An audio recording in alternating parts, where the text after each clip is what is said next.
আমার বাসায় যেদিন এই খিচুড়িটা রান্না করা হয় সেদিন একটাও থাকে না। বাসার সবাই এত পছন্দ করে খিচুড়িটা, বিশ্বাস করবেন না। গরম গরম খিচুড়ি আর ডিম ভাজি, সাথে গরম গরম পেঁয়াজি। আসসালামু আলাইকুম, আমি রুহি। রুহি কিচেন ফ্রেশ কুকিংয়ে আপনাদেরকে আবারও নতুন একটা ভিডিও দেখার জন্য শুভেচ্ছা জানাচ্ছি।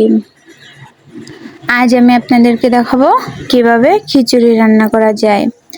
ভিডিও স্কিপ না করে পুরো ভিডিওটা দেখার অনুরোধ জানাচ্ছি। আমি এখানে উপকরণ হিসাবে নিয়েছি কিছু মশলা, যেমন নিয়েছি কাঁচামরিচ বাটা, রসুন বাটা, পেঁয়াজ বাটা, নুন, হলুদের গুঁড়া, শুকনো মরিচের গুঁড়া, জিরা, ধনিয়ার গুঁড়া, আর নিয়েছি 2টা তেজপাতা। এবার এগুলোর সাথে আমি তোমাদেরকে দেখাবো আর কি নিয়েছি গরুর ছাটকাট বা গরুর গোশত অল্প পরিমাণ। এখানে নিয়েছি বুটের ডাল এবং আলু। এটাকে আমি প্রথমেই অল্প পরিমাণ ভাপ দিয়ে নিয়েছি। এবার আমি অল্প পরিমাণ পেঁয়াজ দিব, যেহেতু আমি পেঁয়াজটা বেটে দিয়েছি তাই অল্প পরিমাণ পেঁয়াজ ভেজে নিব। পেঁয়াজটা যখন সোনালি রঙের হবে তখনই আমি মশলাগুলো দেওয়া শুরু করব। প্রথমে আমি রসুন বাটাটা দিয়ে পেঁয়াজটার সঙ্গে ভালোভাবে ভেজে নিব। তারপরে আমি পেঁয়াজ বাটাটা দেব, মরিচ বাটা দিয়ে দিলাম। এবার দুটোই মিক্স করে সুন্দরভাবে ভেজে নিব এবং এখানে আমি অল্প পরিমাণ পানি দিব, যাতে রসুন পেঁয়াজ বাটার গন্ধটা চলে যায়। সুন্দরভাবে দুটো আমি মিক্স করে নেড়েচেড়ে নিলাম এবং কিছু সময় ভেজে নিলাম। পানিটা যখন শুকিয়ে আসবে তখন আমি সব গুঁড়ো মশলাগুলো ব্যবহার করব। এবার আমি সব গুঁড়ো মশলাগুলো দিয়ে আবারও মশলাটা কষিয়ে নেব। তেল আপনারা পরিমাণ অনুযায়ী দিবেন, যেহেতু আমি গরুর তেল দিব তাই আমি এখানে সয়াবিন তেল কম ব্যবহার করেছি।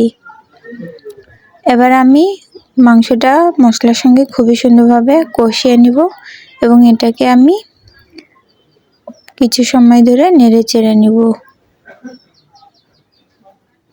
যখনই ভাজা ভাজা হবে এবং পানিটা শুকিয়ে আসবে তখন আমরা এখানে অল্প পরিমাণ পানি দিয়ে দিব সিদ্ধ হওয়ার জন্য।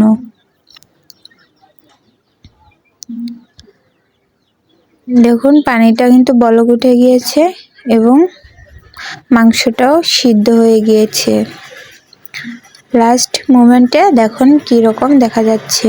এবার এখানে আমি বুটের ডাল এবং আলুটা দিয়ে আবারও কিছু সময় কষিয়ে নিব। যে পানিটা আছে এটাও আমি কষিয়ে নিব সুন্দরভাবে।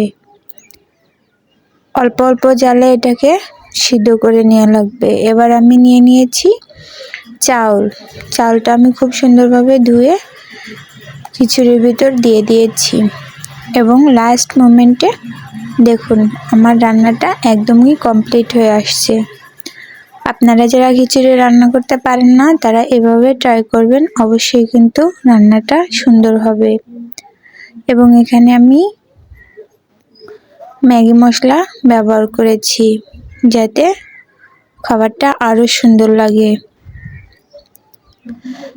প্রথমে দিয়ে আবারও নেড়ে চেড়ে নিব, কারণ সম্পূর্ণটা একবার দিলে সম্পূর্ণ মিশবে না, তাই আমি আবারও কিছুটা দিয়ে দিলাম।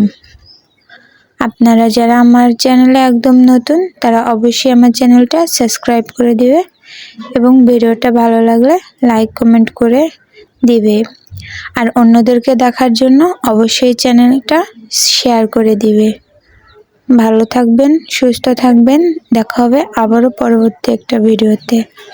আল্লাহ।